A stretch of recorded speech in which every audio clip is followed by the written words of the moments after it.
கர்த்தருடைய பரிசுத்த நாமத்துக்கு மகிமை உண்டாகட்டும். ஆண்டவரும் உலக மீட்பெருமாகிய இயேசு கிறிஸ்துவின் நாமத்திலே உங்களை வாழ்த்துகிறேன். கடந்த வாரத்துக்கு முந்தின வாரம், கடந்த மாதம் கடைசி வாரத்தினுடைய செய்தி, நம்ம எருசலேமில இருந்து சிறைபிடிக்கப்பட்ட மக்கள் பாபிலோனுக்கு போன போது, பாபிலோன்ல நேபுகாத் நேச்சரை சேவிக்கிறதுக்கு அவங்களுக்கு ஒரு தகுதி வேண்டும், சில தகுதிகளை வேண்டும் என்று சொல்லி பார்த்தோம். தகுதி என்ற தலைப்புல 7 விதமான குவாலிட்டி எதிர்பார்த்தாங்க, தகுதிகளை எதிர்பார்த்தாங்க. அதுல 3 காரியங்களை நாம் கடந்த நாட்களில் பார்த்தோம். மீதம் இருக்கிற அந்த 4 காரியங்களை நாம இன்றைக்கு பார்ப்போம். ஆமே. இதை நம்ம எதற்காக ஏதோடு நாம் ஒப்பீடு செய்யணும் அப்படின்னு சொன்னா, நம்ம ஒப்பீடு செய்ய வேண்டிய ஒரே காரியம் என்னன்னா, எப்படி இந்த உலக ராஜாவை சேவிக்கிறதுக்கு ஜனங்களுக்கு சில தகுதிகள் தேவையோ, அது போல நம்முடைய பரலோக ராஜாவை சேவிக்கிறதற்கு, நம்ம பரலோக ராஜாவின் இடத்துல பரலோகத்துக்கு போறதுக்கும் நமக்கு என்ன வேணும்? சில தகுதிகள் வேணும். ஆமே. அப்படி இருந்தாதான் அந்த உலக ரட்சகரை பார்ப்பதற்கு நம்மால முடியும். ஆகவே காலம் இப்ப சமீபமா இருக்கிறது. ஆண்டவர் சீக்கிரம் வரப்போகிறார். ஆகவே தேவ ஜனங்கள் நம்ம இப்ப என்ன செய்யணும் அப்படின்னு சொன்னா, நம்ம அந்த 2 தீமோத்தேயின் புஸ்தகம் 3வது அதிகாரம் 1 முதல் 10 வசனங்களை நீங்க டெய்லி படிங்க. படிச்சு நீங்க தற்பிரியராகவோ, பணப்பிரியராகவோ, வீம்புக்காரராகவோ, அகந்தைக்காரராகவோ, அல்லது தேவ பக்தியின் வேஷத்தை தரித்து கொண்டு அதன் பலனை மறுதளிக்கிறவர்களாகவோ, தாய் தகப்பன்மாருக்கு கீழ்ப்படியாதவர்களாக இப்படின்னா இல்லாதபடிக்கு நம்ம கர்த்தருக்கு பயந்து நம்ம பரிசுத்தம் உள்ளவர்களா இருக்க நாட வேண்டும். ஆமென். கர்த்தருக்கு மகிமை. இன்றைக்கு நம்ம அந்த தகுதி என்ற அந்த தலைப்புல இன்றைக்கு பார்ட் 2, நம்ம ஏற்கனவே 1 பார்த்துட்டோம். இன்றைக்கு பார்ட் 2 இதுல நம்ம பார்ப்போம். வாசிக்கலாம். தானியேல் புஸ்தகம் 1வது அதிகாரம் 3வது வசனம். அப்பொழுது இஸ்ரவேல் புத்திரருக்குள்ளே ராஜ குலத்தார்களிலும் துறை மக்களிலும் யாதொரு மாசும் இல்லாதவர்களும் அழகானவர்களும் சகல ஞானத்திலும் தேடினவர்களும் அறிவில் சிறந்தவர்களும் கல்வியில் நிபுணரும் ராஜாவின் அரண்மனையில் சேவிக்க திறமையுள்ளவர்களுமாகிய சில வாலிபரை கொண்டு வரவும், அவர்களுக்கு கல்தேயரின் எழுத்தையும் பாஷையையும் கற்றுக் கொடுக்கவும் ராஜா தன் பிரதானிகளின் தலைவனாகிய அஸ்பேனாசுக்கு கற்பித்தான். அப்ப கடந்த வாரத்துல நம்ம 3 காரியங்களை பார்த்தோம். இந்த வசனத்தின்படி நம்ம அறிவில் யாதொரு மாசும் இல்லாதவர்கள், அழகானவர்கள், சகல ஞானத்திலும் தேறினவர்கள், இந்த 3 காரியங்களை பார்த்தோம். இன்றைக்கு நம்ம பார்க்க போற காரியம், அறிவில் சிறந்தவர்களும் கல்வியில் நிபுணரும் ராஜாவின் அரண்மனையில் சேவிக்க திறமை உள்ளவர்களும், அடுத்து கல்தேயரின் எழுத்தையும் பாஷையையும் கற்றுக்கொள்கிறவர்கள். இந்த 4 காரியத்தை இன்றைக்கு நாம் பார்க்க போகிறோம். அல்லேலூயா. இன்றைக்கு அறிவில் சிறந்தவர்கள் இந்த ராஜாவை சேவிப்பதற்கு, இந்த நேபுகாத் நேச்சாரோடைய அரண்மனையில இருந்து அரண்மனையில ராஜாவை சேவிக்கிறதற்கு, அப்படின்னா அந்த இடத்துல அவங்க வாழ்வதற்கு, அங்க பணிவிடை செய்வதற்கு, அவங்களுடைய இடத்துல இருப்பதற்கு இந்த தகுதி அவங்களுக்கு வேணும். என்ன தகுதி? இன்றைக்கு நம்ம பார்க்கிறது அறிவில் சிறந்தவர்கள். அல்லேலூயா. அப்ப அறிவில் சிறந்தவர்கள் அப்படின்னும் போது, உலக ராஜாவை தரிசிக்கிறதுக்கே அறிவுல சிறந்தவங்களா இருக்கணும்னா, உன்னத ராஜாவை தரிசிக்க போறோம் நம்ம. ஆமே. உன்னத ராஜாவை தரிசிக்க போகிற நமக்கு எவ்வளவு அறிவு இருக்க வேண்டும்? அல்லேலூயா. இங்க அறிவு என்று சொல்லும் போது நல்ல தகவல், நல்ல தகவல், இந்த இடத்துல நல்ல தகவல், அதாவது வெல் இன்ஃபார்ம்ட், நல்ல தகவல்களை நாம் தெரிந்திருக்க வேண்டும். இன்னைக்கு ஏன் தெரியுமா சபையில உயிர்மீட்சி இல்ல? சபையில உயிர்மீட்சி இல்லாததுக்கு காரணமே என்னன்னா, சபையில ஒரே விதமான வார்த்தைகளை கேட்டு மக்கள் பழகிட்டாங்க. ஒன்லி ஒன் திங் என்ன தெரியுமா? Prosperity, prosperity blessing. எனக்கு நல்ல சுகம் இருக்கணும், எனக்கு நல்ல வேலை இருக்கணும், எனக்கு நல்ல செழிப்பு இருக்கணும், அவ்வளவுதான். ஆனா சுகமும் இருக்கும், வேலையும் இருக்கும், பணமும் இருக்கும். ஆனா சுகவீனம் ஆயிட்டோம்னா, பலவீனம் ஆயிட்டோம்னா, ஆவியில பலன் இல்லாமல் போயிட்டோம்னா, பரிசுத்தம் இல்லாமல் போயிட்டோம்னா உங்க பணத்தை, உங்க ஆசீர்வாதத்தை அது தின்னு போடும். நல்லா சம்பாதிச்சு வச்சிருப்பீங்க, உங்க கேரக்டர் சரியில்லாம இருக்கும். அப்போ உங்க பணம் எல்லாம் எங்க போயிடும்? ஒண்டி குடியில போயிடும். இல்லன்னா வேற பெண்களோட சவகாசம் வச்சிருந்தா அந்த பெண்கள் அந்த பணத்தை புடிங்கிட்டு போயிடுவாங்க. சீட்டு விளையாண்டா சீட்டுல போயிடும்.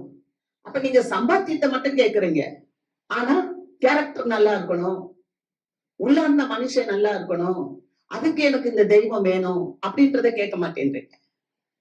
நம்ம அநியாயமா சம்பாதிக்க கூடாது, அதுவும் இருக்கு. இன்னைக்கு பாருங்க, திருச்சபைகள்ல நிறைய திருச்சபைகள்ல ஜனங்கள் ஏன் போறாங்க? அவங்களுக்கு செவித்திணர்வான உணர்வு இருக்கா? அவங்களுக்கு விருப்பமா பேசுறாங்களா? அதுக்காக ஒரு கூட்டம் போறாங்க. ஆனா நம்ம எப்படி போகணும்? ஆசாரியர்கள் எப்படி உபதேசிக்கணும்? ஊழியம் செய்கிறவர்கள் எப்படி ஊழியத்தை சொல்லிக் கொடுக்கணும்? வாசிக்கலாம் எசேக்கியேல் புஸ்தகம் 22வது அதிகாரம் 26வது வசனம். அதன் ஆசாரியர்கள் என் வேதத்துக்கு அநியாயம் செய்து என் பரிசுத்த வஸ்துக்களை பரிசுத்த குலைச்சலாக்குகிறார்கள். பரிசுத்தம் உள்ளதற்கும் பரிசுத்தம் இல்லாததற்கும் வித்தியாசம் பண்ணாமலும் அசுத்தம் உள்ளதற்கும் அசுத்தம் இல்லாததற்கும் உண்டான வேற்றுமையை காண்பியாமலும் இருந்து என் ஓய்வு நாட்களுக்கு தங்கள் கண்களை மூடிக்கொள்ளுகிறார்கள். அவர்கள் நடுவிலே நான் கனஈனம் பண்ணப்படுகிறேன். நல்லா கவனிங்க, பாருங்க. அதன் ஆசாரியர்கள் என் வேதத்துக்கு அநியாயம் செய்து, அதாவது ஆசாரியர்கள் தேவாலயத்துல வேலை செய்யறவங்க ஆண்டவருடைய வேதத்துக்கு அநியாயம் செய்யறாங்களாம். என் பரிசுத்த வஸ்துக்களை பரிசுத்த குலைச்சலாக்குகிறார்கள். ஆண்டவருக்கென்று பரிசுத்தம் பண்ணப்பட்ட மக்கள், வஸ்துக்கள், மக்கள் யாரா இருந்தாலும் அவர்களை பரிசுத்த குலைச்சலாக்குறாங்களாம். பரிசுத்தம் உள்ளதற்கும் பரிசுத்தம் இல்லாததற்கும் வித்தியாசம் பண்ணாமலும். நல்லா கவனிச்சிங்களா? அப்போ வித்தியாசம் இருக்கு. பரிசுத்தத்துக்கும் பரிசுத்தம் இல்லாததற்கும் வித்தியாசம் இருக்கு. அடுத்து பாருங்க, அசுத்தத்துக்கும் அசுத்தம் இல்லாததற்கும் உண்டான வேற்றுமையை காண்பியாமலும் இருந்து ஓய்வு நாட்களுக்கு தங்கள் கண்களை மூடி கொள்கிறார்கள். அவர்கள் நடுவிலே நான் கனஈனம் பண்ணப்படுகிறேன். எது சரி எது தவறு அப்படின்றத ஆசாரியர்கள் சொல்லணும். எது பரிசுத்தம் உள்ளது எது பரிசுத்தம் இல்ல, எது அசுத்தம் உள்ளது எது அசுத்தம் உள்ளது இல்ல அப்படின்றத ஆசாரியர்கள், தேவனுடைய ஊழியர்கள், தேவனுடைய சபையில இருக்கிறவங்க சொல்லணும். அத வர்றவங்க நம்ம கேட்கணும். அல்லேலூயா. ஆசாரியர்களும் உங்களை மாதிரி ஒருத்தர் தான். ஆனா அவர்கள் நல்ல அடிபட்டு பண்பட்டு புடமிடப்பட்டு அதுக்கப்புறம் அந்த வார்த்தைகள் அவங்களுடைய எலும்புக்குள்ள வந்துருது. எரேமியா சொல்றாரு, உம்முடைய வார்த்தைகளை நான் பேசவே மாட்டேன்றார். ஆனாலும் அந்த வார்த்தை அவருக்கு எலும்புக்குள்ள வந்து அது அப்படியே நெருப்பு போல எரியுதான். எரிகிறதுனால அவருடைய வார்த்தையை பேசாம இருக்க முடியல. அதனால நான் பேசுறேன்னு சொல்லுகிறார். அல்லேலூயா. கர்த்தருக்கு மகிமை. அப்ப கர்த்தர் சொல்றார், என்னுடைய வார்த்தைகளை உன்னுடைய வாயில வச்சு இந்த ஜனங்களை உனக்கு நான் விரதா வைக்கிறேன், நீ பேசு. அப்ப அதே எரேமியா தான் சொல்லுகிறார். இங்க எசேக்கியேல் சொல்லுகிறார். இங்க என்ன சொல்றார்? பரிசுத்தத்துக்கு பரிசுத்தம் இல்லாததுக்கும் சொல்லு. நான் சொல்லுறேன் கேளுங்க. ஏசாமி கூட 12 பேர் இருந்தாங்க. அதுல ஒருத்தன் என்ன பண்ணா, எல்லாரும் என்ன பண்ணாங்க, போட்டெல்லாம் விட்டுட்டு வந்தாங்க. எல்லாரும் ஆண்டவர் பின்னால சேவை செஞ்சாங்க. ஆனா ஒருத்தன் கூட இருந்தான், மனப்பைய கையில வச்சுக்கிட்டே இருந்தான். இவனுக்கு எப்ப பார்த்தாலும் உலகத்து மேலே குறி. என்னாச்சு? ஏசாமியவே காட்டி கொடுத்தான். அவன் என்ன மாதிரி கூலி சம்பாதிச்சான் வாசிக்கலாம். அப்போஸ்தலர் 1வது அதிகாரம் 17வது வசனம். அவன் எங்களில் ஒருவனாக எண்ணப்பட்டு இந்த ஊழியத்திலே பங்கு பெற்றவனாய் இருந்தான். அநீதத்தின் கூலியினால் அவன் ஒரு நிலத்தை சம்பாதித்து தலை கீழாக விழுந்தான். அவன் வயிறு வெடித்து குடல்கள் எல்லாம் சரிந்து போயிற்று. இது எருசலேமில் உள்ள குடிகள் யாவருக்கும் தெரிந்திருக்கிறது. அதனாலே அந்த நிலம் அவர்களுடைய பாஷையிலே இரத்த நிலம் என்று அர்த்தம் கொள்ளும். அக்கல்தமா எண்ணப்பட்டிருக்கிறது. ஹல்லேலூயா. நல்லா பாருங்க, அந்த அப்போஸ்தலரை எழுதுறது லூக்கா. இந்த லூக்கா சொல்லும் போது சொல்றாரு, அந்த பதிவு செய்யப்பட்டிருக்கு, அவன் எங்களில் ஒருவனாக எண்ணப்பட்டு இந்த ஊழியத்தில் பங்கு பெற்றவனா இருந்தான். ஊழியத்துலதான் இருந்தான். 12 சீஷர்களில் ஒருவராத்தான் இருந்தான். இதுதான் பரிசுத்தம் உள்ளதற்கும் பரிசுத்தம் இல்லாததற்கும் அசுத்தத்திற்கும் அசுத்தம் இல்லாததற்கும் காண்பிக்கிற காரியம். நீங்க நினைச்சுக்க கூடாது சபைக்குள்ள உள்ளவங்களுக்கு இல்ல, இது வெளியே உள்ளவங்களுக்குன்னு சொல்லி. சபைக்குள்ள உள்ள மக்களுக்கு தான் ஆண்டவர் பேசுகிறார். சபைக்குள்ள இருக்கிற மக்களை தான் தேவன் பரிசுத்தம் பண்ண விரும்புகிறார். அல்லேலூயா.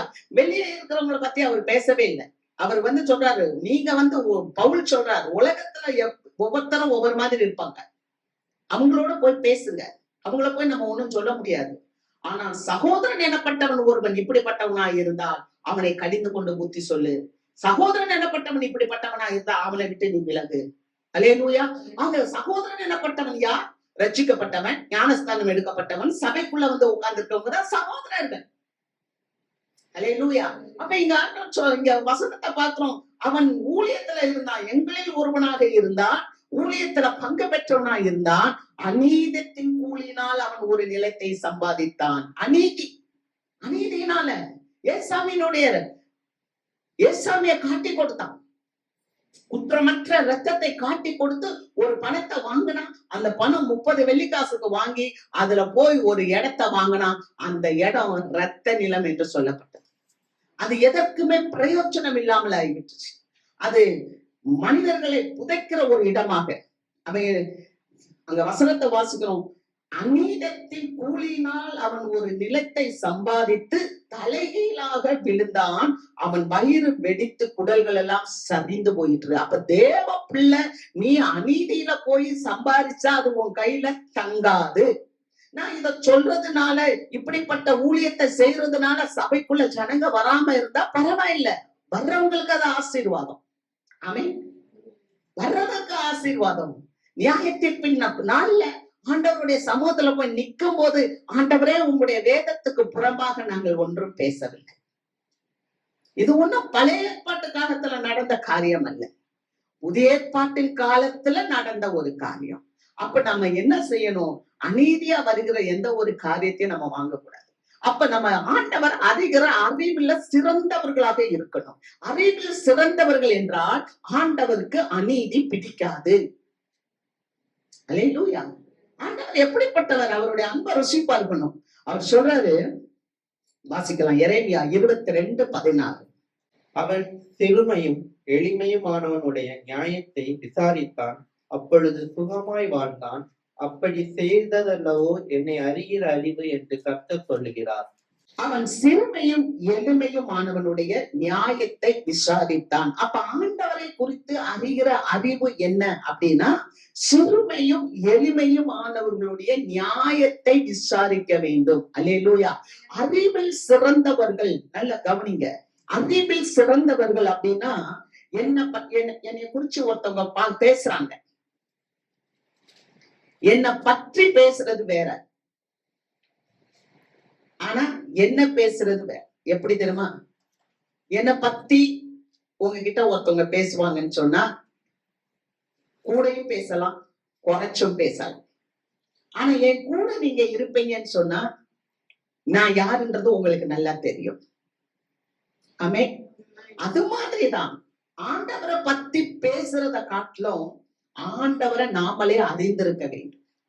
அல்லேலூயா.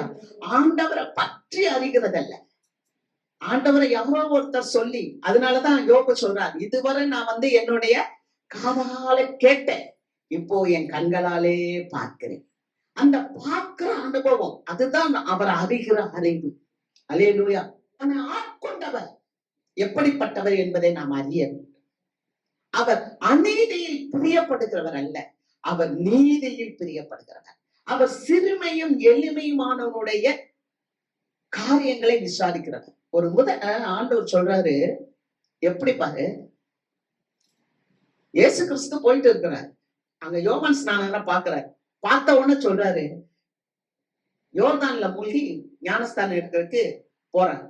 அப்ப யோவான் ஸ்நானன் கேட்கிறார், நான் உன்னிடத்தில் ஞானஸ்தானம் பெறணும், நீர் என்னிடத்தில் வரலாமா அப்படின்னு கேட்கும்போது, இப்படி செய்கிறது எல்லாம் நீதியா இருக்கிறது. அல்லேலூயா. வாசிக்கலாம் மத்தேயு 3:15. இயேசு அவனுக்கு பிரதியுத்தரமாக, இப்பொழுது இடம் கொடு, இப்படி எல்லா நீதியையும் நிறைவேற்றுவது நமக்கு ஏற்றதாய் இருக்கிறது என்றார். அல்லேலூயா. இப்ப இடம் கொடு, இப்படி செய்வதெல்லாம் நமக்கு நீதி. அல்லேலூயா. இப்படி எல்லாம் நம்ம செய்யணும், எல்லா நீதியை நிறைவேற்றுவது நமக்கு ஏற்றது. அல்லேலூயா. இப்படி செய்வது ஏற்றது. எவ்வளவு ஒரு தாழ்மை! ஆண்டவராகிய இயேசு கிறிஸ்து நமக்கு கற்றுக் கொடுத்ததே என்ன தெரியுமா? தாழ்மைதான்.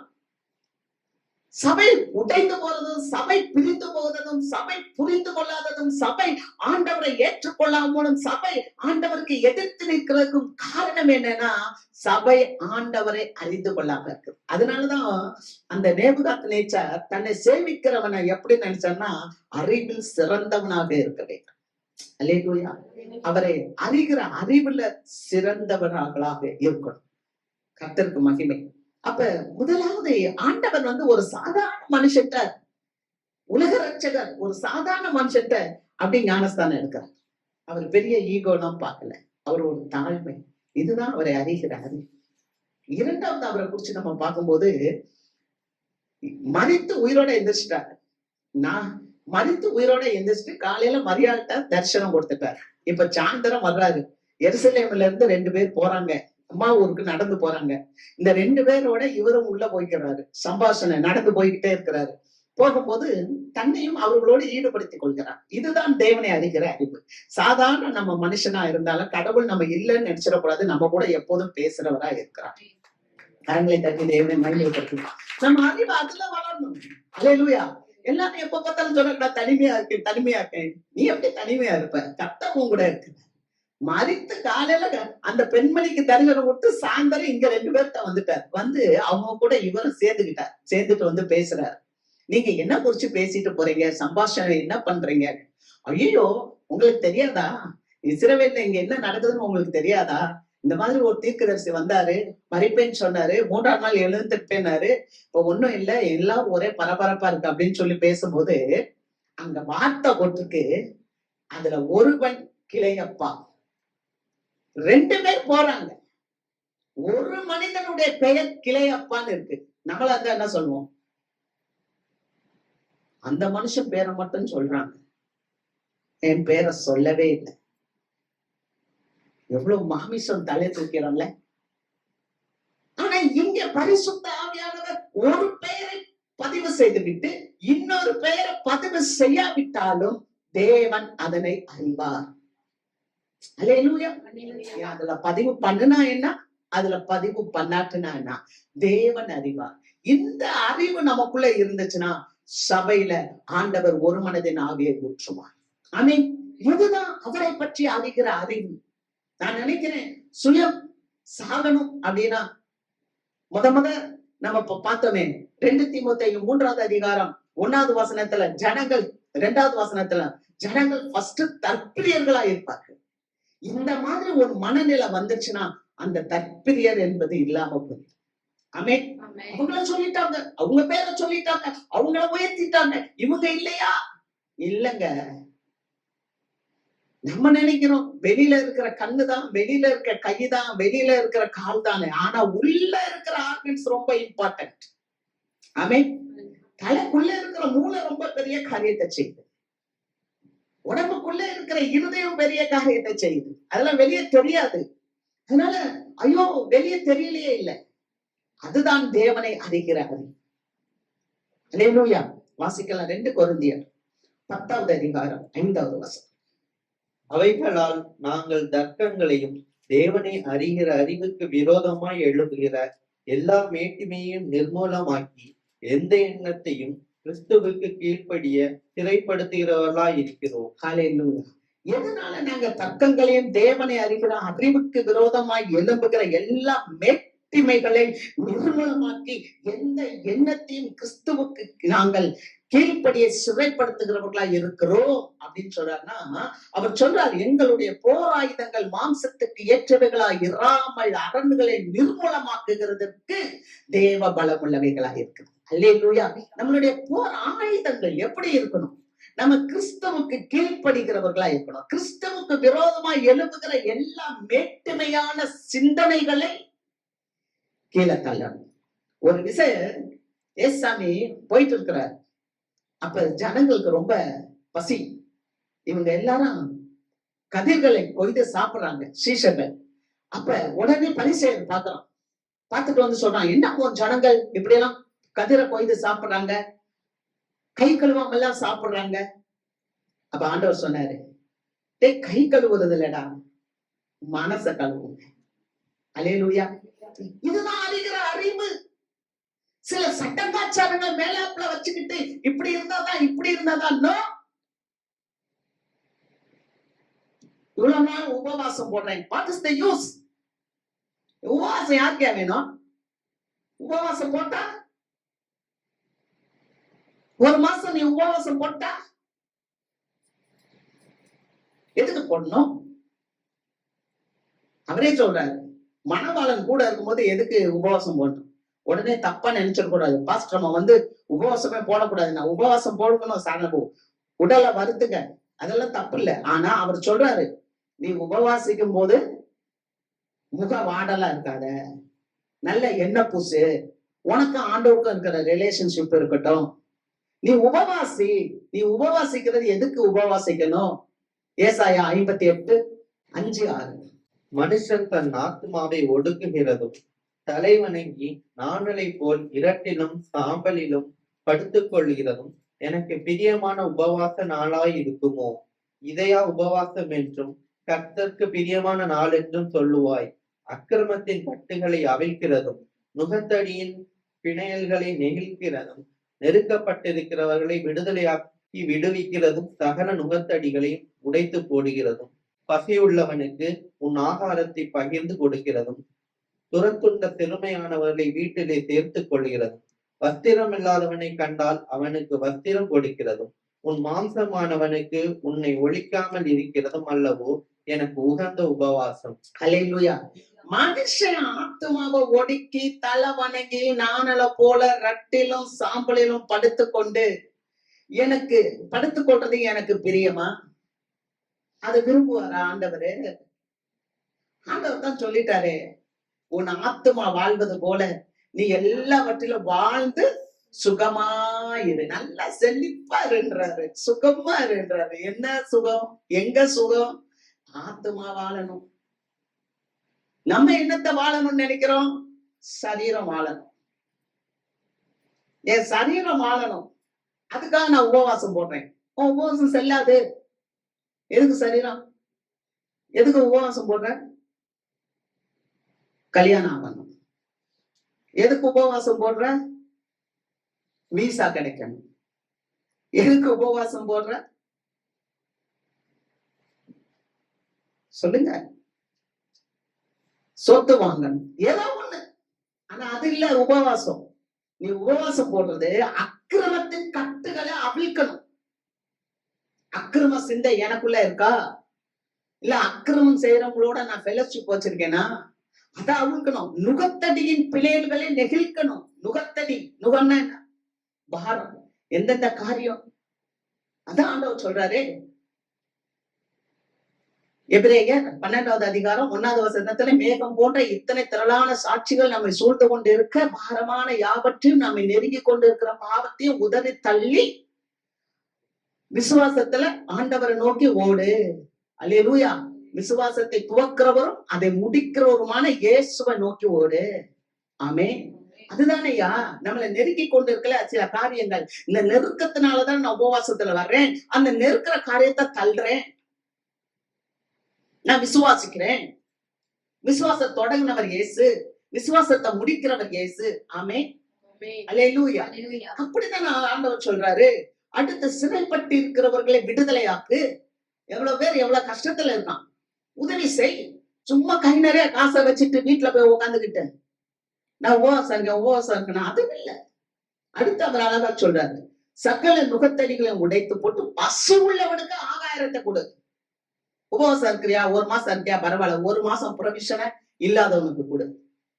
ஆமென். ரைட்டா தப்பா? அதான் உபவாசம். நான் உபவாசம் இருக்கேன்னு சொல்லிட்டு நான் மட்டும் நேரத்துக்கு சாயந்தரமா காலையிலயும் ஜூஸ குடிச்சுக்கிட்டு நம்மளை ஏமாத்தோம். அப்ப இயேசு அறிகிற அறிவு என்ன? பசி உள்ளவனுக்கு ஆகாரத்தை கொடுக்கணும். பசி உள்ளவனுக்கு ஆகாரத்தை கொடுக்கணும். நான் உபவாசம் இருக்கிறேன், ஒரு மாசம் ப்ரொவிஷனை தூக்கி கொடுக்குறேன். அடுத்து சொல்ற, துரத்துண்ட சிறுமையானவர்களை வீட்டுல சேர்த்து கொள்ளுங்க. எவ்வளவு பேர் அலையிறாங்க, உங்க வீட்டுக்கு வர்றாங்களா? சேர்த்துக்கோங்க. அடுத்து என்ன சொல்ற, வஸ்திரம் இல்லாதவனை கண்டால் அவனுக்கு வஸ்திரம் கொடு. மாம்சமானவனுக்கு உன்னை ஒழிக்காமல் இரு. உன் மாம்சமானவன், உன் வீட்டுக்காரன், உன் ஹஸ்பண்ட், ஒழிக்காத, மறைக்காத. இருக்கா? உன் ஹஸ்பண்டுக்கு உன்னை மறைக்காத, உன் மனைவிக்கு உன்னை மறைக்காத. மறைச்சி உபவாசம் போடுறது, மறைச்சி இதெல்லாம் நான் செய்ய போறேன், அதெல்லாம் விரும்பல ஆண்டவர். அடுத்தவங்க சொல்ற, அப்படியெல்லாம் நீங்க செஞ்சீங்கன்னா அப்பொழுது விடியற்கால விழுப்பை போல எழும்பி உங்க சுகவாழ்வு சீக்கிரத்தில் துளிர்த்து உன் நீதி உனக்கு முன்னாலே செல்லும், கர்த்தருடைய மகிமை உன்னை பின்னாலே காக்கும். அல்லேலூயா, அல்லேலூயா. இதுதான், இதைத்தான் ஆண்டவர் சொல்லிக் கொடுக்க சொல்றாரு. அசுத்தம் உள்ளதுக்கும் அசுத்தம் இல்லாததுக்கும், பரிசுத்தம் உள்ளதுக்கும் பரிசுத்தம் இல்லாததுக்கும் சொல்லிக் கொடு. நீ ஓய்வு நாளே ஏன் இப்படி கஷ்டமா பண்றீங்க, என்ன ஏன் நீங்க கனகீனம் பண்றீங்க? எசேக்கியேல் 22:26 சொல்றாரு, ஏன் என்ன கனகீனம் பண்ற? கரெக்டா சொல்லி கொடு. அப்ப கரெக்டா சொல்லும் போது தேவனை அறிகிற அறிவுல நம்ம விருத்தி அடையணும்.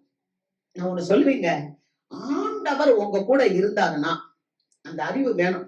2 பேர் எம்மாவூருக்கு போகும்போது வந்து பேசினார், அவங்களுக்கே தெரியல, ஆனா ஆண்டவர் வந்து பேசினார். அல்லேலூயா.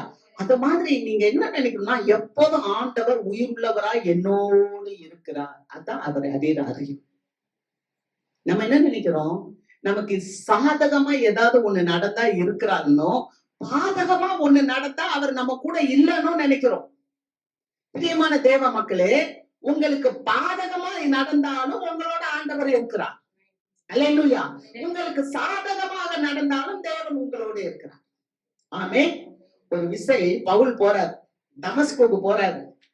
அங்க இருக்க ஜனங்கள் எல்லாம் கட்டி கொண்டு வரணும்னு போறாரு. இப்ப என்ன ஆயிடுச்சு, பவுலுக்கு அங்க பிரச்சனை. பவுல உடனே என்ன பண்றாங்க, ஒரு கூடையில வச்சு கயர் கட்டி மதில் வழியாய் இறக்குகிறார்கள். அல்லேலூயா. எதுக்காக?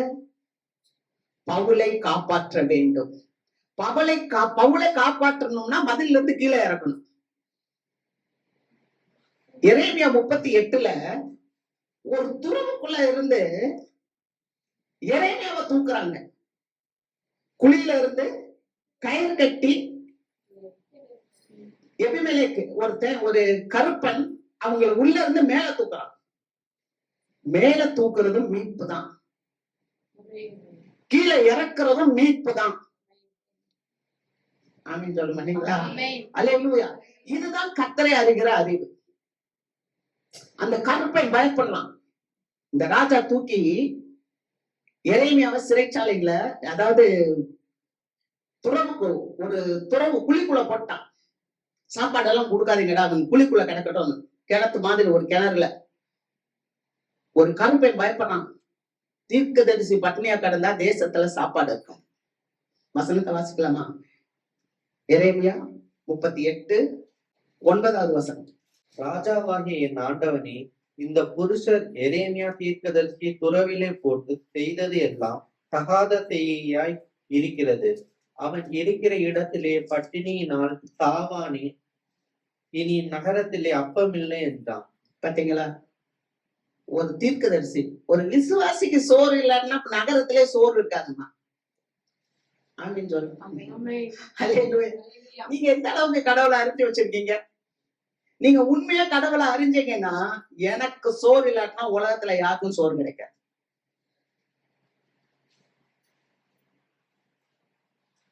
அந்த அளவுக்கு நீங்க தேவனை அறியணும். நீங்க ஆண்டவரை எப்படி அறியறீங்க? அறியறதுன்னா புரிந்து கொள்றது. அவரை எப்படி தெரிந்து கொள்றீங்க? வசனத்தை வாசிக்கணும். நம்ம வீட்டுல பைபிளே படிக்கிறது இல்ல. என்ன சாப்பிடுவோம், எப்படி தண்டல் அடைப்போம், எப்படி சோறாக்குவோம், எப்படி பிள்ளைகளை படிக்க வைப்போம், இந்த காரியம் தான். இதெல்லாம் லோத்தின் காரியம். லோத்தின் காரியத்தை விட்டுருங்க. சும்மா உலகத்தை திரும்பி பார்த்துட்டு இருந்தேன்னா ஆண்டவர் வந்துருவாரு. முன்னால வந்து நிப்பாரு, நீ பின்னால திரும்பி பார்த்துக்கிட்டே இருப்ப. பாக்குறவங்கள தூக்கிட்டு போயிடுவாரு. ஹல்லேலூயா. தயவு செய்து பைபிள் நல்லா படிங்க. படிச்சாதான் நீங்க ஸ்ட்ராங் ஆகுங்க. உங்க உள்ளார்ந்த மனுஷன் பலனடையாட்டுனா உங்களுக்கு ஒண்ணுமே கிடையாது. நீங்க வெளியிலயும் வயசாகி போயிருது, உள்ளேயும் பலன் இல்லாம போயிருது. அப்புறம் என்ன ஆயிரும்? ஆண்டவர் ராஜ்யத்துக்கு ஆசீர்வாதமா இருக்க முடியாது. உங்களுக்கும் நீங்க ஆசீர்வாதமா இருக்க முடியாது. நீங்க இந்த மாதிரி வேதத்தை படிச்சு இங்க வர்றதெல்லாம் கேட்டு நல்லா அசை போடணும் எப்ப பார்த்தாலும். அப்ப ஆண்டவருக்குள்ள உங்களுக்கு ஒரு உறுதி வரும், ஒரு விசுவாசம் வரும். ஒரு மனுஷனை தூக்கி உள்ள போட்டவன அவன் வந்து சொல்றான், ஒரு கருப்பர் இனத்தவன், அவன் வந்து சொல்றான், ஐயோ தீர்க்கதரிசியை தூக்கி உள்ள போட்டா அவன் பட்டினினால சாவானே, தேசத்துல அப்ப இருக்காதே. நம்ம வந்து ஆண்டவரை அறிகிற அறிவுல வரணும். அல்லேலூயா. ஆண்டவர் என்னுடைய வாழ்க்கையில இறக்குனாலும் சரி ஏத்துனாலும் சரி மீட்புக்காகவே இருக்கிறது. ஆமென். ஐயோ எனக்கு இது குறைஞ்சிருச்சு, பரவாயில்ல, குறைஞ்சது நிமித்தமாக நீ தேவனுடைய பிள்ளை என்றால் தேவன் உன்னை ஆசீர்வதிப்பார். சில காரியங்களை எடுத்தாலும் ஆசீர்வதிப்பார், சில காரியங்களை கொடுத்தாலும் ஆசீர்வதிப்பார். இதெல்லாம் பரிசுத்தரை அறிகிற அறிவு. ஆமென். அல்லேலூயா. கொடுத்தாலும் எடுத்தாலும் தேவன் நம்மளை ஆசீர்வதிக்கிறார். அந்த அறிவு இருக்கணும். பாருங்க, ஒரு இடத்துல ஒருத்தன் வந்தான், யூதன். ஆண்டவரே, நித்திய ஜீவனை பெற்றுக்கொள்ள நான் என்ன செய்ய வேண்டும்? ஆண்டவர் சொன்னார், நீ தகப்பனையும் தாயும் கனம் பண்ணு, நீ என்ன தவிர விக்கிரகம் எல்லாம் இருக்கக்கூடாது, நீ அப்படி எல்லாம் சொல்லும் போது அவன் சொல்றான், இதெல்லாம் நான் சின்ன பிராயத்துல இருந்தே கடைபிடிச்சிருக்கேன். கர்த்தருக்கு ஸ்தோத்திரம். யாரு? யூதன். ஆண்டவரை அறிந்தவன், நித்திய ஜீவனுக்கு ஆசைப்படுறவன். ஆனா எல்லாமே நான் அறிஞ்சிருக்கேன். அப்ப ஆண்டவர் சொல்றாரு, தம்பி நீ எல்லாம் அறிஞ்சிருக்க, உனக்கு உண்டானதை விற்று ஏழைகளுக்கு கொடு. அவன் துக்கத்தோட போனான் வேதம் சொல்லுது. நீங்க நல்லா கவனிங்க. ஆண்டவர்கிட்ட வந்து துக்கத்தோட போன ஒரு மனுஷன் யாருன்னா இந்த மனுஷன் தான், இந்த செல்வந்தன் தான். ஆனா ஒருத்தன் தான், அவன் ஆயக்காரன், அவன் வரி வசூலிக்கிறவன், அவன் வந்து யூதன் கிடையாது, அவன் புறஜாதியன். அவன் பணத்தை எல்லாம் மக்கள்கிட்ட இருந்து வாங்குறான், அவன் அநியாயமா தான் வாழ்றான், அநியாயமா தான் எல்லாம் செய்யறான். ஆனா ஒரு நாள் இயேசு வர்றார், எரிகோ வழியா இயேசு வர்றார். கவனிக்கிறீங்களா? இயேசு வர்றாருன்னு சொன்ன உடனே ஒரு காட்டு அத்தி மரத்துல ஏறி உட்கார்ந்துட்டு, இயேசு எப்படிப்பட்டவரோ, அவன் குள்ளமா இருக்கிறான், அதனால ஆண்டவரை பார்க்கணும். இயேசு எப்படிப்பட்டவரோ வர்றான்னு போது கரெக்டா இயேசு அந்த இடத்துல வந்துட்டு அண்ணாந்து பாக்குறாரு. சகேயுவே யோசித்திருப்பான், இவருக்கு நம்ம பேர் எப்படி தெரியும்? அதாங்க அறிவு. உங்க எல்லாரையும் ஆண்டவர் அறிந்து, உங்க எல்லா பேரும் அவருக்கு தெரியும். நீங்க பேரிடுறதுக்கு முன்னாடியே உங்கள் பேரை அவர் அறிவார். அல்லேலூயா. யாக்கோபே, உன்னை அழைத்தவரும் உன்னை உருவாக்குனவருமாக கர்த்தர் சொல்லுகிறதாவது, நான் உன்னை பேர் சொல்லி அழைத்து அறிந்திருக்கிறேன். God knows everyone. ஒவ்வொருவரையும் அவருக்கு தெரியும். நீங்க யாரு, உங்க ஆரிஜின் என்ன, உங்க வழி என்ன, எல்லாம் தெரியும். அவர் வந்து நிக்கிறாரு, நின்னுட்டு அண்ணாந்து பாக்குறாரு. இதுதாங்க அறிவு. இந்த எண்ணம் மனசுல இருக்கணும், இந்த எண்ணம் மனசுல இருக்கணும். சொல்லும் போது அங்க எங்க வேடிக்கை பார்க்காதீங்க. உங்களுக்கு தான் பேசுறாரு ஆண்டவர், நமக்கு தான் பேசுறாரு. ஆமென். நம்ம அதை செவி கொடுத்து கேட்கணும். நல்லா கவனிங்க. அவர் போய் நின்று பாக்குறாரு, சகை இறங்கி வா, நான் உன் வீட்டுல தங்கணும். அவ்வளவுதான், முடிஞ்சிருச்சு. என்ன ஒரு மனமாற்றம்! ஐயோ, ஊராங்கெல்லாம் சொல்றாங்க, பயங்கரமான பாவி, இவன் கூட போறாரு பாரு. ஆனா அவன் என்ன சொல்றான் தெரியுமா? ஆண்டவரே, யார்கிட்டயாவது நான் தவறா பணம் வாங்கியிருந்தா, அநீதியா சம்பாதிச்சிருந்தா, நல்ல வேலைக்கு ரட்சிக்கப்பட்டான், கூடையே இருந்தான், தலைகீழ விழுந்து பயிர் விழுந்து செத்தான். ஆனா இப்ப பார்த்தான், இப்பதான் பார்க்கணும், பார்த்தவங்க சொல்லிட்டான், யார்ட்டையாவது அநியாயமா நான் வாங்கியிருந்தா நாலு எத்தனையோ கொடுத்துறேன், முடிஞ்சிச்சு. இன்றைக்கு இந்த வீட்டுக்கு ரட்சிப்பு உண்டு. கண்ணை தட்டி தேவனை மகிமைப்படுத்தலாமா? அல்லேலூயா. இன்றைக்கு இந்த வீட்டுக்கு ரட்சிப்பு உண்டு. அதானுங்க, ஒருத்தன் துக்கத்தோட போயிட்டான், ஆனா ஒருத்தன் மனம் மாறிட்டான். ஏன்னா அவனுக்கு நித்திய ஜீவன் பெருசா இருந்துச்சு. இந்த உலக காரியம் பெருசா இல்ல, அவன் வீட்டுல இருக்கிற காரியங்கள் பெருசா இல்ல. இதெல்லாம் வேணாம், ஐயோ இதெல்லாம் நான் தூக்கி கொடுத்துறேன்பா, எனக்கு தேவை நித்திய ஜீவன். இதுதான் அவரை அறிகிற அறிவு. அறிவில் சிறந்தவர்கள். நீங்க அறிவில் சிறந்தவர்களா இருக்கணும். அல்லேலூயா. கர்த்தருக்கு மகிமை. முந்தையெல்லாம் பாத்தீங்கன்னா கதை இலக்கியத்துல சொல்லுவாங்க, ஒரு 2 மான் போயிட்டே இருந்துச்சான். 2 மான் போயிட்டே இருக்கும்போது கொஞ்சோண்டு தண்ணி இருந்துச்சான். அப்ப இந்த 2 மான் வாயை வச்சுக்கிட்டே இருக்கான், தண்ணி குறையவே இல்லை. 2 தாகத்துல இருக்கு, 2 மைல்ல போயிட்டு இருக்கு, தண்ணி குறையல. என்னன்னு சொன்னா, ஆண்மான் குடிக்கட்டும்னு பெண்மான் காத்திருக்கும், பெண்மான் குடிக்கட்டும்னு ஆண்மான் காத்திருக்குமா. 2மே குடிக்காம தண்ணி என்ன பண்ணுமா, குறையாம இருக்குமா. அப்படித்தானே இலக்கியம் படிச்சிருக்கோம். படிச்சிருக்கீங்களா? நான் படிச்சிருக்கேன். அப்படிதான் சொல்லுவாங்க. இன்னைக்கெல்லாம் அப்படி கிடையாது. என்ன காப்பாத்திக்கிடணும், சுயம் தற்பிரிய. நீ குடிச்சா குடி, குடிக்காத நான் குடிச்சுக்கிறேன். இந்த காலத்துல நான் குடிச்சா போதும், அப்படிதான் இருக்காங்க. எங்க அது மட்டும் இல்ல, ஆண்டவர் அறிகிற அறிவு இல்ல. சமீபத்துல ஒரு படம் பார்த்தேன், ஒரு சின்ன ஆர்டிக்கல். ஒரு மனுஷன் சிறைக்குள்ள இருக்கான். சிறைக்கு வெளியில என்ன இருக்குன்னு சொன்னா, ஒரு சின்ன பிரெட்டும் ஒரு கீயும் இருக்கு. இவன் சிறைக்குள்ள இருக்கிறவன் கீழே தானே எடுக்கணும், சாவியை எடுத்தா தானே கதவை திறந்து வெளியே வருவான். ஆனா அவன் சாவியை எடுக்கல, அவன் பிரெட் எடுக்கிறான், பண்டத்தான் எடுக்கிறான். அந்த ஒரு சின்ன பண்ண அவன் சாப்பிட்டா அவன் வாழ்க்கை முழுவதும் எங்க இருக்கணும், சிறைச்சாலைக்குள்ளதான் இருக்கணும். அதுக்கு பதிலா நீ சாவியை எடுத்தா திறந்து வெளியே வந்துடலாம். அல்லேலூயா. இன்னைக்கு நிறைய கிறிஸ்துவ அறிகிறேன்னு அறியாம இருக்கிறாங்க. எப்படி தெரியுமா, அநேகர் ஏசாவை போல ஒருவேளை போஜனத்துக்காக இந்த சேஷ்டபுத்திர பாகத்தை இழந்து போன ஏசா, அந்த கொஞ்சோண்டு சிவப்பான கூழ், அதுக்காக அடிமைத்தனத்துல போயிட்டான். இன்னைக்கு மக்களுக்கு போட்டு காமிக்கிறது அதுதான். என்னன்னா, சிறைக்குள்ள இருக்கிறான், ஆனா வெளியில சாவியும் இருக்கு, பக்கத்துல ஒரு சின்ன பன்னம் இருக்கு. ஆனா பண்ணை தான் தூக்கி திங்கணும்னு நினைக்கிறானே ஒழிய, சாவியை எடுத்து கதவை திறந்து வெளியே வரணும்னு நினைக்க மாட்டேன்றான். பிரியமான தேவ பிள்ளைகளே, ஆண்டவர் உங்களுக்கு ராஜ்யத்தின் திறவுகளை தருகிறார். அல்லேலூயா, அல்லேலூயா.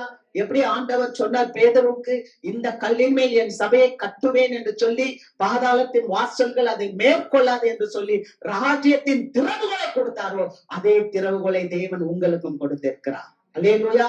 நமக்கு அதை கொடுத்திருக்கிறார். நாம் கிறிஸ்துவை அறிகிற அறிவிலே நாம் சிறந்தவர்களாய் இருக்க வேண்டும். அல்லேலூயா. கர்த்தருக்கு மகிமை. 2வது காரியம், அவர்கள் எதுல இருந்தாங்கன்னா, கல்வியில் நிபுணர்களாக இருந்தார்கள். கல்வியில் நிபுணர்கள். வாசிக்கலாம், சங்கீதம் 119:18. உமது வேதத்தில் உள்ள அதிசயங்களை நான் பார்க்கும்படிக்கு என் கண்களை திறந்தருளும். உமது வேதத்தில் உள்ள அதிசயங்களை நான் பார்க்கும்படி என் கண்களை திறந்தருளும். இங்க பாக்குறோம் கல்வியில் நிபுணர். கல்வியில் நிபுணர்னா என்னன்னா, அங்க quick to understand, விரைவாக புரிந்து கொள்ளுதல். அல்லேலூயா. அந்த ராஜாவை சேவிக்கிற மக்கள் எப்படி இருக்கணும், விரைவாக புரிந்து கொள்ளுகிற மக்களாக இருக்க வேண்டும். அல்லேலூயா, அல்லேலூயா. நம்ம உட்கார்ந்துட்டே இருக்க கூடாது. How many years? 22 வருஷம் இங்கேதான் உட்கார்ந்துருக்கேன். நீங்களும் உட்கார்ந்துருக்கீங்க, நானும் உட்கார்ந்துருக்கேன். இல்ல, அப்ப ஆண்டவர் அறியாதவங்கள்ட்ட எப்போ போய் சொல்றது? கொஞ்சம் யோசிப்போமா? 22 வருஷமா இங்கே நம்ம ஒருத்தரையே ஒருத்தர் பார்த்துக்கிட்டே உட்கார்ந்து இருந்தா அப்படி என்ன இல்ல, விரைவாக புரிந்து கொள்ளும் சக்தி அற்றவர்களாக இருக்கிறோம். ஆனால் ராஜாதி ராஜாவை சேவிக்க வேண்டும் என்றால் நாம் கல்வியில் நிபுணர்களாக இருக்க வேண்டும். அல்லேலூயா. நீங்க கல்வியில் நிபுணர்னா பெரிய PhD எல்லாம் போய் படிச்சுக்கணும், MPhil MPed எல்லாம் படிச்சுக்கணும்ன்றது இல்ல. அங்க போய் உட்கார்ந்து 2 பேர் பேசிட்டு இருக்கிறான். பேதுருவும் யோவானும் போய் பேசிட்டு இருக்கும்போது அவங்க பார்த்து கேக்குறாங்க, பரிசேயர்களும் எல்லாம் கேக்குறாங்க, இவ்வளவு தாராளமா பேசுறாங்களே, படிப்பறிவு இல்லாத பேதமை நிறைந்தவர்கள். ஆமென். இவ்வளவு அழகா பேசுறாங்களே, இவங்க யார் என்றா, இவர்கள் இயேசுவோடு கூட இருந்தவர்கள் அல்லவா. நான் திரும்ப சொன்னதுதான், நமக்கு வந்து MPhil MPhil PhD எல்லாம் தேவையில்லை. நீங்க இயேசுவோட இருக்கணும். நீ பேருந்துல பயணம் பண்ணும்போது கூட இயேசுவை பேசிக்கிட்டே போ. ஆமென். பரிசுத்த ஆவியானவர் உங்க பக்கத்துல இருப்பார். நீங்க யார் யாரையோ யோசிக்கிறீங்க, அவங்களா உங்களை காப்பாத்த மாட்டாங்க.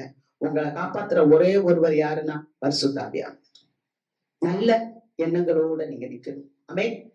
அங்க பாருங்க, அவர் சொல்ற, உமது வேதத்தில் இருக்கிற அதிசயங்களை பார்க்கும்படி என்னுடைய கண்களை திறங்கப்பா, தாவீது சொல்றார். அப்ப நம்ம ஒரு நல்ல கற்றுக்கொள்ளுதல்ல தீவிரமாக இருக்க வேண்டும். ஆமென். புரிந்து கொள்ளுவதில் தீவிரமாக இருக்க வேண்டும். ஆமென். ஏன்னா ஏற்கனவே நல்ல தகவல்னு பார்த்தோம். அறிவில் சிறந்தவர்கள் என்றால் நல்ல தகவல், வெல் இன்ஃபார்ம்டு. இப்ப இங்க வந்து கல்வியில் நிபுணர் அப்படின்னா quick to understand, புரிந்து கொள்ளுதல், வேகமாக புரிந்து கொள்ளுதல். நம்ம புரிந்து கொள்ளுதலா இருக்கணும். ஏன்னா நேபுகாத்நேச்சார் இடத்துல அந்த ராஜாவுடைய அரண்மனையில இருக்கணும்னா அப்படிப்பட்ட மக்கள் இருக்கணுமா. அப்ப நம்ம ராஜாதி ராஜாவை சந்திக்க போறோம். ஆமென்.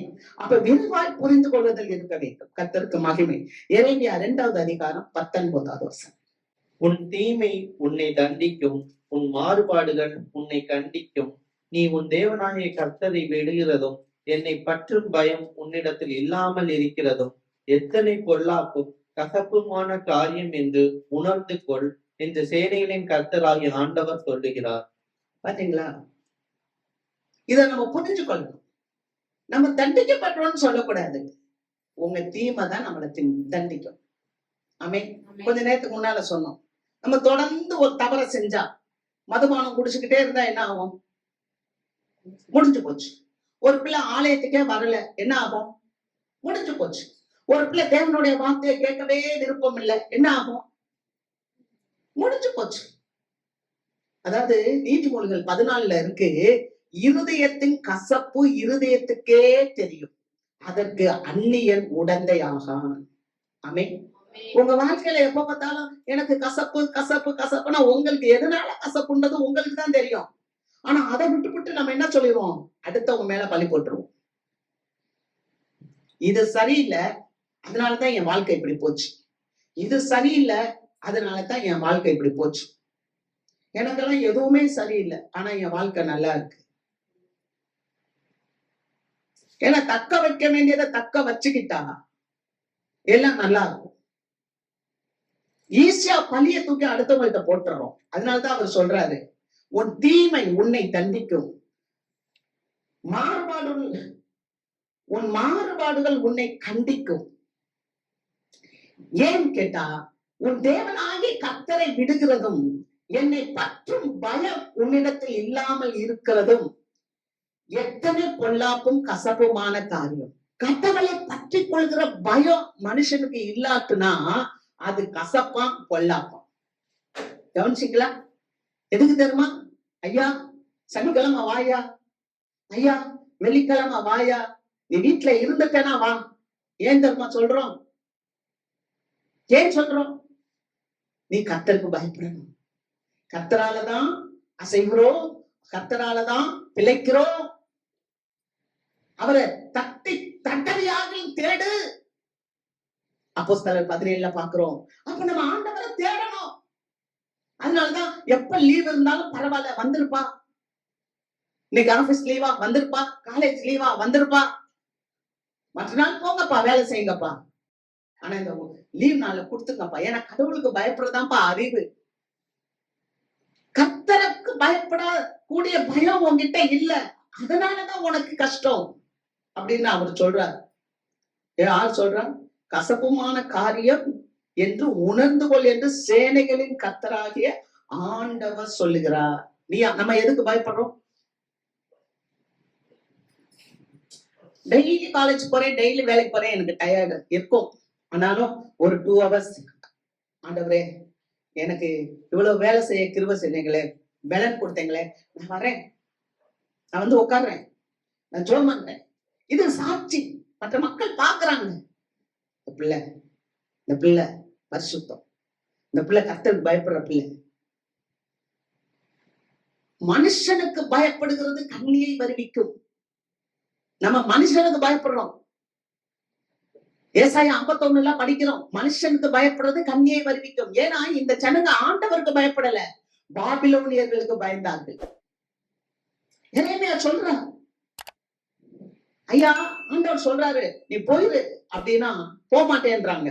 ஏன்னா நாங்க போனா எங்களை கொலை செய்து விடுவார்கள், அடித்து விடுவார்கள், கொன்று விடுவார்கள். நீ போகாட்டினா தாண்டா செய்வாங்க. நீ போகாட்டினா எருசலேமே தீக்கரையாக்கிடுவாங்க. நீ போ, பாபிலோனுக்கு போ. அந்த ஜனங்கள் பாபிலோனுக்கு பயந்தார்கள். அப்பதான் அவர் சொல்றாரு, மனுஷனுக்கு பயப்படுகிறது கண்ணியை வருவிக்கும். கர்த்தருக்கு பயப்படு. எனக்கு என் வாழ்க்கையில கொடுமை இருக்கு, என் வாழ்க்கையில கஷ்டங்கள் இருக்கு, ஏன் கடவுள் இல்ல வாழ்க்கையில. நம்ம வாழ்க்கையில கடவுளுக்கு பயப்படுற பயம் இருந்தா நம்மளை நேர்த்தியாய் நடத்துவார். கர்த்தர் நம் மேய்ப்பராய் இருந்தால் அவர் நம்மளை புல்லுள்ள இடங்களிலே நடத்துவார், அமர்ந்த தண்ணீர் அண்டையிலே கொண்டு போய் நிறுத்துவார், நம்முடைய ஆத்துமாவை அவர் காப்பாற்றுவார். மரண இருளிலே பள்ளத்தாக்குல நடந்தாலும் நம்ம பொல்லாப்புக்கு பயப்பட மாட்டோம். ஏன்னா கர்த்தர் என் மேய்ப்பராய் இருக்கிறார். அல்லேலூயா. கர்த்தருக்கு மகிமை. எத்தனை பேருக்கு புரியுது தெரியல. ஆனா நீங்க குவிக் டு அண்டர்ஸ்டாண்ட். கல்வியில் நிபுணர்கள் நாம் உடனடியாக அதை புரிந்து கொள்ள வேண்டும். அல்லேலூயா. வாசிக்கிறோம் 2 தீமோத்தேயுவின் புஸ்தகம் 3வது அதிகாரம். 2 தீமோத்தேயு 3வது அதிகாரம் 13 to 15 வாசிக்கிறோம். பொல்லாதவர்களும் எத்தர்களுமானவர்கள் மோசம் போகிறவர்களாகவும் இருந்து மேன்மேலும் கேடுள்ளவர்கள் ஆவார்கள். நீ கற்று நிச்சயித்துக் கொண்டவைகளில் நிலைத்திரு. அவைகளை இன்னாரிடத்தில் கற்றாய் என்று நீ அறிந்திருக்கிறதும் அல்லாமல் கிறிஸ்து இயேசுவை பற்றும் விசுவாசத்தினாலே உன்னை இரட்சிப்புக்கு ஏற்ற ஞானமுள்ளவன் ஆக்கத்தக்க பரிசுத்த வேத எழுத்துக்களை நீ சிறு வயது முதல் அறிந்தவன் என்றும் உனக்கு தெரியும். அல்லேலூயா. நல்ல கவனிங்க. கல்வியில் நிபுணர், நல்லா படிக்கணும், நல்லா தெரிஞ்சுக்கணும். அவங்கதான் இங்க வாசிக்கும் போது ஒண்ணு மட்டும் நீங்க தெரிஞ்சுக்கோங்க. அழகா பேசுறாரு. யாருக்கு? தீமோத்தேயுக்கு சொல்றாரு. பவுல் சொல்றாரு, பொல்லாதவர்களும் எத்தர்களும் ஆனவர்கள் மோசம் போக்குகிறவர்களாகவும் மோசம் போகிறவர்களாகவும் இருந்து மென்மேலும் கேடுள்ளவர்களாக. உங்களை பத்தி ஒருத்தவங்க நிந்திக்கிறாங்களா, உங்களை பத்தி ஒருத்தவங்க தப்பா பேசுறாங்களா, அவங்களெல்லாம் போய் திரும்பி பார்க்காது. இவங்க எதை செய்வாங்க, அவங்க அதை சொல்லுவாங்க, அதெல்லாம் திரும்பி பார்க்காது. அவங்க எல்லாம் மோசம் போக்குறவங்க, மோசம் போகிறவங்க. அவங்க எல்லாம் எத்தர்கள், பொல்லாதவர்கள். அவங்களுக்கு அது கேடு. இதுதான் நம்ம ஆண்டவர் அறிகிறாரு. இதை டக்குன்னு நம்ம பிடிச்சுக்கொள்ளணும். கல்வி நிபுணர்களா இருந்தா நீங்க மற்றவங்கள பார்க்கவே மாட்டேங்க. ஆமென். அல்லேலூயா. மற்றவங்கள பார்க்க மாட்டேங்க. நீங்க அழைத்த அழைப்புல நேரம் நடக்க ஆரம்பிச்சிருவீங்க. அதைத்தான் இவர் சொல்றாரு. சொல்லிட்டு சொல்றாரு, நீ இதை நீ கற்று நிச்சயித்தவைகளில் நிலைத்திரு. அல்லேலூயா. நம்ம கற்றிருக்கிறோம் இல்ல இந்த சத்தியத்தை. அல்லேலூயா. இதுல நம்ம என்ன பண்ணணும்? நிலைச்சிருக்கணும். தூஷிப்பாங்க. சீமேயி யார தூஷித்தான்? தாவீத தூஷித்தான். அவருக்கு திரும்பி பார்த்தாரா? பார்க்கல. இயேசு கிறிஸ்துவ எத்தனை பேர் தூஷித்தாங்க? திரும்பி பார்த்தாரா? பார்க்கல. அப்போ உனக்கு தேவனுடைய பிள்ளைனா தூஷணம் இருக்காதா? தூஷணம் நிறைய இருக்கும். அதை கடந்து வர்றதுக்குதான் தேவபல். ஆமென். நிந்திப்பாங்க. அவங்க எத்தர்கள், அவங்க மோசமானவங்க, அவங்க மோசம் போக்குறவங்களா. நீங்க அவங்களையே பாக்குறீங்க. ஆமென். கர்த்தரை பார்க்கணும். அப்ப நீ கற்று கொண்டவைகளில், நீ கற்று நிச்சயித்தவைகளில் நிலைத்திரு. அவைகளை இன்னாரிடத்தில் இருந்து கற்றா என்று நீ அறிந்திருக்கிறதும் அல்லாமல். நம்ம யார்கிட்ட கற்றோம்? தேவன் தெரிந்து கற்றோம். வேதத்தை வாசிங்க, வேதத்தை வாசிங்க. நான் சொல்றதை கூட கேட்டுட்டு போகாதீங்க. நீங்க வேதத்தை வாசிங்க, கன்ஃபார்ம் பண்ணுங்க, பரிசுத்தாவிட்ட கேளுங்க. மறுநாள் நீங்க என்ன இப்படி பேசுனீங்கன்னு கேளுங்க. ஆமென். அல்லேலூயா. நீங்க வேதத்துல வளர வேண்டும். இதுதான் ஜீவன், இதுதான் அப்பம், இதுதான் நமக்கு லைஃப். குமாரனை உடையவன் ஜீவனை உடையவன். ஜீவப்பம் நானே. அல்லேலூயா. கர்த்தருக்கு மகிமை. இந்த கடைசி காலத்துல நமக்கு இது ரொம்ப முக்கியமானது. ஆகவே நான் கற்று நிச்சயித்தவைகளில் நிலைத்திருக்கணும். ஆமென். நிலைத்து இன்னாரிடத்திலிருந்து கற்றார். சின்ன வயதுல இருந்தே இந்த தீமோத்தேயும் வேத எழுத்துக்களில் தேறினவர். ஆமென். சிறு வயதுல இருந்தே அவர் சொல்றாரு பாருங்க, இயேசுவை பற்றும் விசுவாசத்தினாலே உன்னை இரட்சிப்புக்கேற்ற ஞானம் உள்ளவனாக்க பரிசுத்த வேத எழுத்துக்களை நீ சிறு வயது முதல் அறிந்தவன் என்று உனக்கு தெரியும். இது இந்த வேத எழுத்து எதுக்குரியதான்? ரட்சிப்புக்கு ஏற்றது. நீ ரட்சிக்கப்படலைன்னு வச்சுக்கோங்களேன், அபிஷேகம் பற்று ஒண்ணுமே கிடையாது. அந்நிய பாஷை பேசலாம், ஏகப்பட்ட வசனம் தெரியலாம், ரட்சிப்பு இல்லையே. அந்நிய பாஷை பேசுறேன், அபிஷேகம் இருக்கு, ஆதியாகமத்துல இருந்து வெளிப்படுத்தின விசேஷம் வரைக்கும் இருக்க எல்லா வசனமும் எனக்கு தெரியும். ஒரு ஊழியர்களை பார்த்தா உனக்கு என்ன தெரியும், எனக்கு நிறைய தெரியும், ரைட்டு. எனக்கு பெரிய ஆத்துமாக்கள் இருக்கு, பெரிய சர்ச் இருக்கு சொல்லலாம். அல்லது நான் பெரிய விசுவாசி, பெரிய சர்ச்சில் நான் உறுப்பினரா இருக்கிறேன், நிறைய பணம் கொடுக்குறேன் இருக்கலாம். ஆனா நீ வேற வார்த்தைகளை எதுக்கு தெரிஞ்சுக்கணும்னா, ரட்சிப்புக்கேற்ற ஞானவான். ரட்சிப்புனா என்ன? ரட்சிப்பு என்பது உலகத்தோட ஒட்டி வாழ்றது அல்ல. நிறைய தடவை நான் ரட்சிப்புனா விடுதலை, நீங்க என்ன விடுதலைன்னு தெரியாம கூட இருந்திருப்பீங்க. ஆனா ஆவியானவர் எனக்கு போதித்தா ஒழுங்கா இன்னைக்கு ரட்சிப்பை பத்தி பேசு. ரட்சிப்புனா என்ன? நீ பரலோகத்துக்கு உரியவர். பரலோகத்துக்கு போகும்போது ஒண்ணு இல்ல, ஒரு சேட்டலைட்டா ஏதோ ஒண்ணு அனுப்புறாங்க மேல, ராக்கெட். அதுவே கொஞ்சம் தூரம் போச்சுன்னா உன்னை கழட்டி விட்டுரும், இன்னும் கொஞ்சம் போச்சுன்னா இன்னொன்னு கழட்டி விட்டுரும். ஏன்னா மேல போனோம்னா எல்லாத்தையும் கழட்டி விட்டுறோம். நான் கழட்டவே மாட்டேன், பிடிச்சு வச்சுக்கிடுவேன்னா நீ ரட்சிக்கப்பட்டவங்க இல்ல. சமாதானம் எங்கிட்ட இருந்து வரும்? அப்புறம் உங்களுக்கு ஒரு சமாதானம், உங்களுக்கு ஒரு ஆசீர்வாதம் வேணும்னா நீ ரட்சிக்கப்பட்ட ஞானம் உள்ளவனாக இருக்கணும். அதுக்கு வசனம் அழகா ஆண்டவர் நேத்து எனக்கு பேசினார். ஏசாயா 51:7-8 வசனம். நீதியை அறிந்தவர்களே, என் வேதத்தை இருதயத்தில் பதித்திருக்கிற ஜனங்களே, எனக்கு செவி கொடுங்கள். மனுஷரின் நிந்தனைக்கு பயப்படாமலும் அவர் தூஷணங்களால் கலங்காமலும் இருங்கள். பொட்டுப்பூச்சி அவர்கள் வத்திரத்தை போல் அரித்து, புழு அவர்களை ஆட்டு மயிரை போல் தின்னும். என்னுடைய நீதியோ என்றென்றைக்கும் நிலைக்கும், என் ரட்சிப்பு தலைமுறை தலைமுறை தோறும் இருக்கும். நீதியை அறிந்தவர்களே, ஆண்டவராக இயேசு கிறிஸ்து தான் நீதி. அவருக்குதான் இந்த உலகத்தை நியாயம் தீர்க்கிற அதிகாரத்தை கொடுத்திருக்கிறார் தேவன். அப்ப அவர் நீதி உள்ள மனிதன். அந்த தேவனை அறிந்திருக்கிறவர்களே, என் வேதத்தை இருதயத்தில் பதித்திருக்கிறவர்களே, தேவனுடைய சத்தியத்தை இருதயத்துல வச்சிருக்கிற தேவ மக்களே, எனக்கு செவி கொடுங்கள். ஆண்டவர் சொல்லுறார், எனக்கு கேளுங்க, காது கொடுத்து கேட்கணும். ஆமென். என்ன பண்ணணும்? காது கொடுத்து கேட்கணும். சொல்லுவாங்க, செல்வத்துள் செல்வம், செவி செல்வம், அச்செல்வம், செல்வத்துள் எல்லாம் தலை. அப்படின்னா என்ன? நீ எவ்வளவு செல்வம் சேர்த்து வச்சிருந்தாலும் ஒருத்தவங்கிட்ட இருந்து கேட்கிற பத்தியா கேள்வி, அந்த செல்வம் தான் எல்லாத்துக்கும் முதன்மையான செல்வமா. நீங்க கேட்கறது, நம்ம கேட்கணும். அதனால ஆண்டவர் சொல்ற, கேளு. அவங்களும் கேட்க மாட்டோம்ன்றாங்க, கேளு. அல்லேலூயா. காது கொடுத்து கேட்கணும். என்ன சொல்றாரு? இதயத்துல பதிச்சிருக்கு, வேதத்தை இருதயத்துல பதிச்சிருக்கு, எனக்கு செவி கொடு. மனுஷரின் நிந்தனைக்கு பயப்படாத. அல்லேலூயா.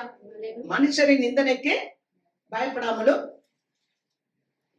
அவர்கள் தூஷணங்களால் கலங்காமலும் இருங்க. ஐயோ, இவ்வளவு தூரம் இருக்கிறா, இவளுக்கு ஒரு வீடு கூட இல்ல, இவ்வளவு தூரம் இருக்கிறா, இவளுக்கு எதுவுமே இல்ல, பரவாயில்ல பரவாயில்ல. அதுக்காக உங்களுக்கு வீட்டு லோன் வேணுமா? இப்பொழுதே 25 லட்சம் 2 மணி நேரத்துல டாக்குமெண்ட் இல்லாம போயிடலாமா? போயிடலாமா? உஷாரா இருக்கணும் நம்ம. அவன் நிந்திச்சா நிந்திச்சுட்டு போறான், அவன் தூசிச்சா தூசிச்சுட்டு போறான். நீயும் நானும் உண்மையா வாழ்ந்துகிட்டு இருக்கோம். ஆமே. எதுல வாழ்றோம்? நித்திய ஜீவனுக்கு எதுவா அவருடைய லைஃப்ல வாழ்றோம். கர்த்தர் நமக்கு நம்மள உன்னை நிந்திக்க கூடாதுன்னா நீ ஆண்டவரை பற்று அறிவுல மாறக்கூடாது. அப்பா அவன் உண்மை உள்ளவன், அவன் பரிசுத்தம் உள்ளவன், அவன் நீதி உள்ளவன், அவன் கர்த்தருக்காக பாடுபடுறான், இப்படி வாங்குங்க. அதுல உங்களை நிந்திச்சன்னா நிந்திக்கட்டும். அடுத்த வசனம் வாசிங்க. அடுத்த வசனம் பாருங்க. பொட்டுப்பூச்சி அவர்களை வஸ்திரத்தை போல் அரித்து, புழு அவர்களை ஆட்டு மயிரை போல் தின்னும். பொட்டுப்பூச்சி உங்களை நிந்திக்கிறாங்களா? பொட்டுப்பூச்சின்னா என்ன? இந்த துணியெல்லாம் வச்சிருப்பீங்க, செல்ல அரிச்சு போயிடும், பாத்திருக்கீங்களா? பேப்பர்ஸ் இதெல்லாம், அதுக்கப்புறம் அது ஒண்ணுமே இருக்காது. அது மாதிரி ஆயிடுமா பொட்டுப்பூச்சி. புழு நிறைய, இப்ப நாய்களுக்கே பாத்தீங்கன்னா ரோமம் இருக்காது, அப்படியே ஒரு உண்ணி ஏதோ கடிச்சு போயிடும். அது மாதிரி ஆடு இதெல்லாம் சாப்பிட்டோம், அந்த மாதிரி இருக்குமா. அந்த மாதிரி அவர் அதை பார்த்து கொடுப்பாங்க. ஆனா ரட்சிப்பு எல்லாத்த காட்டிலும் முக்கியமானது. அல்லேலூயா. அவர் சொல்றாரு, என்னுடைய நீதியோ என்றைக்கும் நிலைக்கும், என் ரட்சிப்பு தலைமுறை தலைமுறையா இருக்கும். இந்த ரட்சிப்பு என்பதுதான் ரொம்ப முக்கியம். உலகத்தை சார்ந்த வாழாத, உலகம் உன்னை என்ன சொன்னாலும் பரவாயில்லை, ஆனா கர்த்தருக்குள்ள ரட்சிப்பை காத்துக்கொள். அதுதான் அவர் சொல்றார், ரட்சிப்புக்கேற்ற பரிசுத்த ஞானம் உள்ளவனாயிரு. அதைத்தான் சிறு வயதுல இருந்து நீ படிச்சிருக்க. ஒரு தேவ பிள்ளை அபிஷேகம் பெற்றுட்டேன்னு சொல்லலாம், ஒரு தேவ பிள்ளை நான் அந்நிய பாஷை பேசுறேன்னு சொல்லலாம், ஒரு தேவ பிள்ளை எனக்கு எல்லாமே இருக்குன்னு சொல்லலாம். ஆனா ஒரு தேவ பிள்ளை ரட்சிப்பு ரொம்ப முக்கியம். ஆமென். இன்னைக்கு நிறைய மக்களை நான் பாக்குறேன், ரட்சிப்பு இல்லாம அபிஷேகத்துல இருக்கிறவங்களை பாக்குறேன். அது ஆபத்து. ரட்சிப்பு இல்லாம அபிஷேகத்துல இருக்கிறத பாக்குறேன், அது ஆபத்து. ஆக இன்னைக்கு நம்ம ரட்சிப்பை குறிச்சு பார்க்கிறோம். இந்த ரட்சிப்பு ரொம்ப முக்கியம். அப்ப ராஜாவுடைய அரண்மனையில சேவிக்கிறதுக்கு அவங்களுக்கு குவாலிபிகேஷன் தேவை. அவங்க கடவுளை அறிந்திருக்கணும், கல்வியில் நிபுணராக இருக்கணும், ராஜாவினுடைய அரண்மனையில சேவிக்க தகுதி உள்ளவர்களாக இருக்கணும், அவர்களுடைய பாஷைகளை கற்றுக்கொள்ளணும். இன்னைக்கு நம்ம ரெண்டு பார்த்தோம். அறிகிற அறிவு, ஆண்டவரை அறிகிற அறிவில் சிறந்தவர்களாகவும் கல்வியில் நிபுணராகவும் இருக்கணும்ன்றத நம்ம பார்த்திருக்கோம். இதோட நம்ம இன்றைக்கு இதை நிறுத்துவோம். மீண்டும் அதை கண்டினியூஷன் நம்ம அடுத்த வாரம் வைத்துக் கொள்வோம். ஆமென். கர்த்தருக்கு மகிமை. கர்த்தர் உங்களை ஆசீர்வதிப்பார்.